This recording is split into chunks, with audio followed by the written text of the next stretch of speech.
তার নামটি ছিল মায়াবতী। শুধু নামেই নয়, চোখে কথায়, হাঁটার ছন্দে, এমনকি চুপ করে থাকতেও একটি রহস্য ছিল। আমি প্রথম তাকে দেখি কলেজের করিডোরে, সাদা নীল ড্রেস, কাঁধে ব্যাগ আর চোখে চশমা। কিন্তু সেই দিন সবচেয়ে চোখ লেগেছিল তার এক চিলতে হাসি, একটা হাসি যেটা না চাইলেই মনে গেঁথে যায়। দিন যেতে লাগলো, আমরা বন্ধু হলাম, বন্ধুত্ব থেকে হয়তো ভালোবাসা।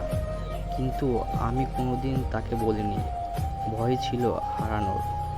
মায়াবতী হেসেই বলতো, সবাই ভাবে আমি সুখী কারণ আমি হাসি, কিন্তু আসলে আমি সব সময় কাঁদি, শুধু আমার চোখে দেখা যায় না।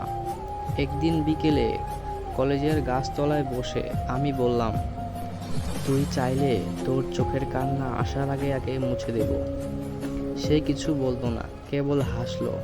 সেই প্রথম দেখা পাওয়া হাসি, সে হাসি ছিল বিদায়ের ইঙ্গিত।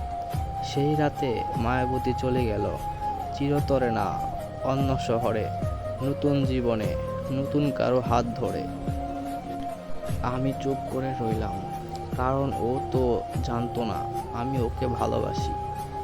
আর আমি বলিনি কারণ আমি জানতাম সে ভালোবাসে, কিন্তু আমাকে নয়। এখনো যখন রাতে আকাশে চাঁদ দেখি, মনে হয় মায়াবতী ঠিক এখনো হাসছে কোথাও, শুধু এবার সেই হাসির পেছনে আমি নেই।